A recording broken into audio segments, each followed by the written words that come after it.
everybody, welcome back to another video. In today's video, I'm going to be sharing with you some strategies that you can use to help create the ultimate bedroom space for your child. Now, if your child is somebody who has autism or they may have sensory processing disorder, there could be a lot of factors going on that can make them feel overwhelmed and frustrated or just a lot of sensory overload, right? So I'm going to share with you what I call my C.C.S.S.S method for creating the ultimate bedroom space for your child. So the first C in my method stands for color. When you think of color, think of things such as red, right? And yellow and orange, those bright colors, right? Those give off more energy, more power. But when you think of things such as greens and blues and beige and whites, those are all more like natural colors, and those often present with a more relaxing vibe. That's why oftentimes when you walk into a spa, a lot of the room is white with, you get a white robe and you get white slippers, and the room has like some beige and some green undertones.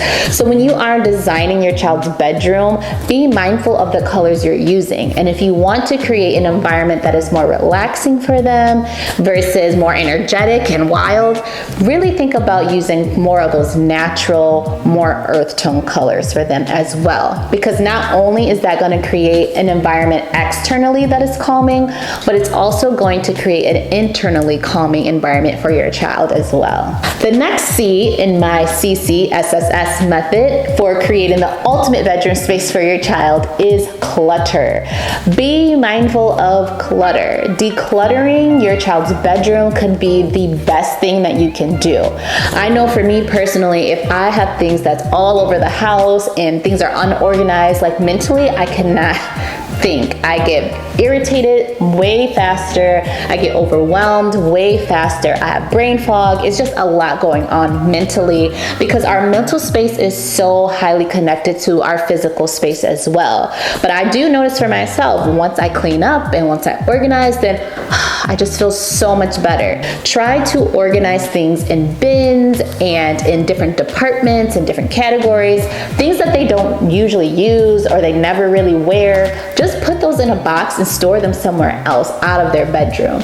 You want to make their bedroom as decluttered as possible so that they feel less overwhelmed when they're stepping into their space. That's supposed to feel comforting for them.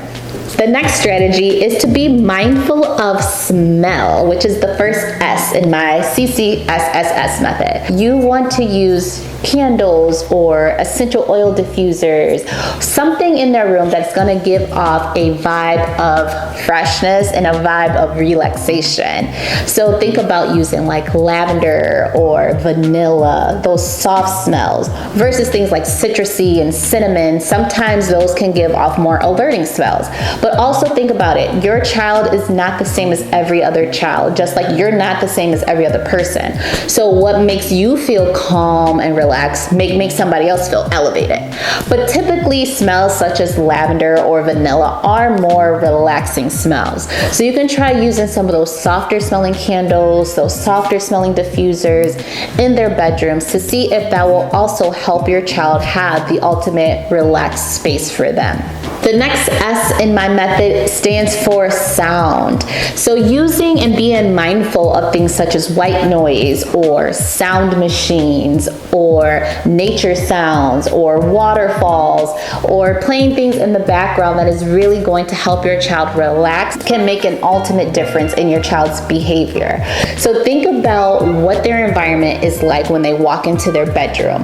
Now, and if there's somebody who requires a little bit more effort and requires a little bit more to get them to calm down, then you may want to try using some soft sounds in the background that's playing. Or even at night when it's time to transition to bedtime, try using some white noise or like the fan going around or some sound machines to really help your child feel relaxed and ready to either attend to something or to go to sleep at night. And the final S in my C.C.S.S.S. method is space. Be mindful of your child's space in general. So let's say, for example, your child has a pretty big bedroom, or even if they don't have a really big bedroom, sometimes when there is too much space going on, a child can just feel overwhelmed with all of that space. And so a child may need you to create a smaller space for them within their bedroom space, just so they can use that space to calm and regulate when needed. So for example, you can use a tent, and inside that tent you can put some of their favorite sensory tools, like some fidgets in there, maybe something they can manipulate in their hands. You can put some headphones on, you could put some soft blankets and some pillows and things of that nature. Or you may just want to create a sensory corner for them.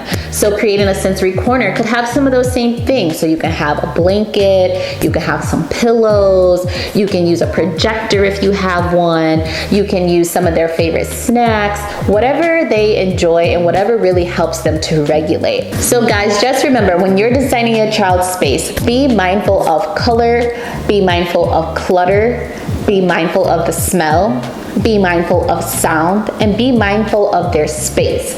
And these factors taken into consideration will help you to create the ultimate bedroom space for your child. So guys, I hope this was very helpful, and I can't wait to hear about how you designed your child's ultimate bedroom space to help your child feel more relaxed and more calm and less overwhelmed and frustrated in their own space.